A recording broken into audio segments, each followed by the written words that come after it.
Endi Prezident Erdoğan bilan Trump'ninki sarayda şu ikkisiniki axborot e'lon qilish, kutib olish yig'ilishidagi so'zlar kelaydi. Endi bu Turkiyami ilgari endi kutmagan shu ikkisiniki Erdo'g'an bilan ikkisini o'ltirib qilishgan gaplarda, muxbirlarning savollariga bergan javoblarda Erdo'g'an jiddiy bir mamnun bo'lgan bir Turkiya ilgari Amerika tarafidan S-400'ni olgandan keyin boshlangan bu jazo bosqichlarining hammasini bu yerda Trump bir og'iz gap bilan nemish hammasini amaldan qoldiramiz, katsa nemisi onun kendi bu kan aeroplanlarının motorlarını berish masalasi, F-35 masalasi hammasi tilga olindi. Erdo'g'an bilan aytib xo'shallik bilan qo'lni bunday qilib ketamdi.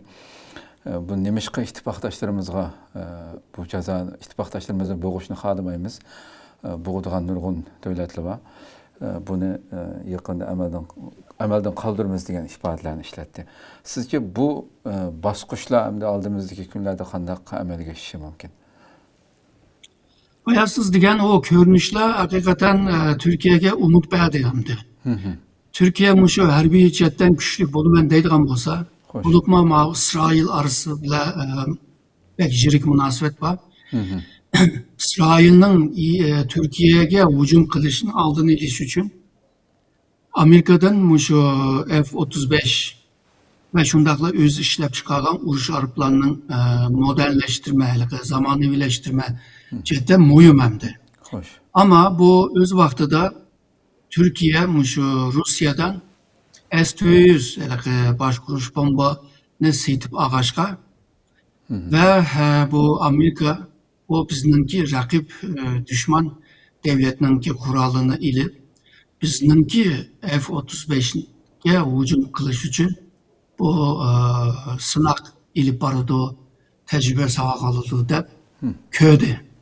NATO'ma şu vaxtlarda mı aşında köydü. NATO'nunki sözcüsü mü şu vaxtta da hem Rusya'dan roket ilişine hem de Xitay'dan bir vaqtlarda hammamiz bilamiz Qizil bayroq 9 deydigan yerdan havoga uradigan boshqaruv bombani Xitoydan olamiz deb qaror bergan. Bu ikki NATO'ning dushmanni bo'ldigan, ya'ni kelgusida bo'ldigan davlatlardan ilish bu bizni norozi qildi deb nurg'un tanqidlar bo'lgan. Undan keyin bu Amerikaningki bir yeni papaz var. İsmini unutup kaldım. Branson. Onama tutulip koypamaya geldiğin ki Amerika'nınki açığı geldi. Türkiye'deydi o sen mi bizninki o nime FETÖ'cünün beşi boğan Fethullah Gülen'le bizge kaytırıp biz bunu kaytırıp vereyim de digendin ki Trump'nama açığı geldi. Ve Amerika'nınki mecliste bu meseleler dalaş tartışıp gidip ve şu Kürtlerge şundakla Uygurlarıma köngül bölgen bazı milletvekiller var. Bula onundakin Türkiye bu yaman şıkılıvadı da mecliste onundakin bu Türkiye'nin bir düşman devletlerge muamele kıldığan bir kanun var. Katsa deydigan. Katsa degan qonunga bağlab turib Türkiye'ye setildigan, yani muhim narsalar setildiganni bir to'saqlik qilayli, yani ambargo qilayli deb. Xo'sh. Ve onu mecliste qabul qildi. O bu nima onunla ergishib Türkiye'ye mujnalaqa yuqori texnologiya qurollar, arplarlar, motorlar hemmini to'xtatdi degan gap. Xo'sh. Türkiye pulini to'lab bo'lgan, to'g'ri, ama bu Amerika'nınki qonuni bo'lg'achqa, qonunga chetiblar yeni bir qonun chiqarg'achqa beramaydigan bo'ldi. Hozir bu Trump ma'qul degan taqdirdami uni mecliste yana bir paran qilish lozim. Xo'sh. Budaqa mushu Ankara'dagi NATO yig'iniga ikki senatoma kelibdi. Ba'zi ma'vu nima temsilciler meclisinden de adamlarını kelibdi. Ularga resmiy yig'in nimasi bo'lmasa malaka anlaş üçün, tinşaş üçün kepti. Bulupma aşu Türkiye'ge şu yasak koyayla, toktutayla diyen o nimenin layihesine teyya kılan, yani kanun layihesine teyya kılan adamı kepti ömde. Onunki ma o Türk muhbirlarıyla kılan sohbette men eleki nime menpi bir ahval koymadım deydi. Şununla bunu yani biz müzakere kılmasak bulmaydı deydi. Hoş. Trump maşını hak yapını dedi. Bunu bir müzakere kılımız bunu. Elbette depçi.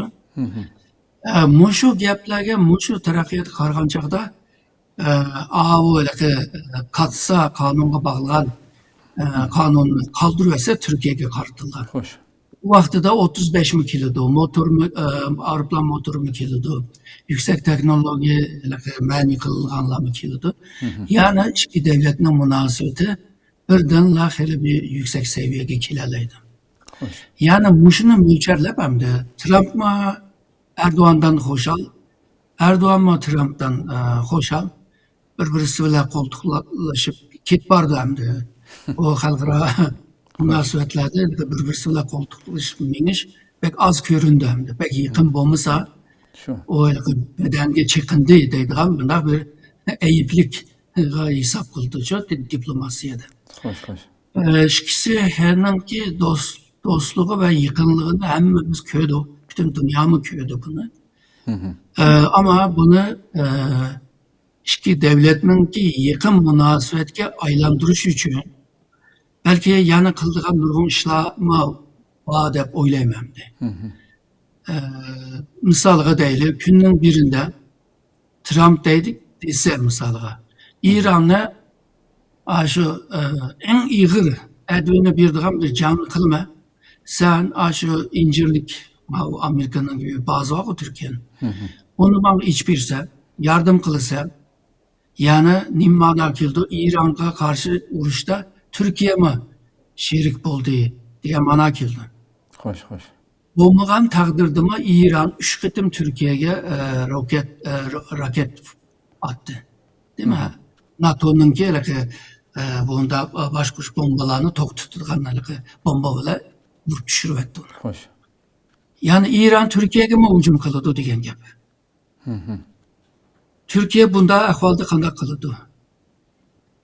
Yani bir günü bir devletini urman dep, Xitayni urman dep qalsa, Rusyani urman dep qalsa, Türkiye qanday kıldı degan bir gap man babiyada. Endi buni qanday müzakir qilamiz. Türkiye burunqi tarixda qilgan ilib olgan siyosatiga qaraydigan bo'lsak, misolga deyli, Afg'onistonni deyli. Afg'onistonga NATO askerlar hammasi bordi Amerikaga ekishib. Hoş. Türkiye dedi, men jangga qitildigan hech qanday bir faoliyatga kirmayman. Men shu logistik, yani arqsep ishlarni qilib beray. Doktorxon qurib beray. Iqtisod taraqqiyot maktab degandek mar ishlarni men qilib beray deb Türkiye ma yo'lni tanladi. Hoş. Maqetim o İran vuruşuduma Japonya mı dedi, ben jangga kirmay. Ama dengizdeki bombalar var deniz. Ya kömürgen bombalarını mayındaydı o. Onu ben tazlaş işine kıpıraydı. Şununla Trump mı Japonya'dan pek hoşal bulmadı. Yani ne için jangga bir vasıta kıtılmaysa sen depçi. Şununla Türkiye mi belki jangga bir vasıta kırmaydıgan ama andaylıkı aksep yardım, destekle belki koşuluşu mümkün. Yani iki devletin münasebetini yakınlaştırış için. Ama İran bunu kandak buldu. Misalga Bahreyn kıtılmadı ki yani jangga. Suudi Arabistan mı kıtılmadı? Katar mı kıtılmadı? Kuveyt mi kıtılmadı? Ama İran yani bu devletine vurdu. Bazen de Amerika'nın ki bazını vurdu. Bazen aydırımına vurdu, magazinine vurdu, süpermarketine vurdu, halklarına mimatkan koçuna vurdu degandekçi. Yani Türkiye'nin uğruş mümkün. Türkiye o vakti de kandak kılıdı. Yani Türkiye onun Amerika ile olan münasebetini koyuklaştırış için hazırdan başlap o canlama jangıma tayyor buluş lazım. Ondan keyin Türkiye mavu Persiya bilan munosabat yirik. Xo'sh. İsrail bilan bo'lgan munosabati yirik. Amerika bilan bo'lgan quyuq munosabatining ta'sirida bu ikki davlat bilan bo'lgan munosabatni yumshata olamdi. Bularni o'ylash, bunimi o'ylashga to'g'ri keldi. Ya'ni bundan keyin Amerika Türkiye munosabatini quyuqlashtirish uchun qilgan chiqishlar bor demoqchiman. Xo'sh. Xo'sh. To'g'ri zodi. Deganingizda bu davlatlarning hammasi bu Trampning Erdo'g'an ikkisining bir qadar yaqinligidan deyilgan so'zlardan intayin bearam bo'lganligini bildirishdi zaten. Mayli Rossiya bo'lsin, Isroil bo'lsin.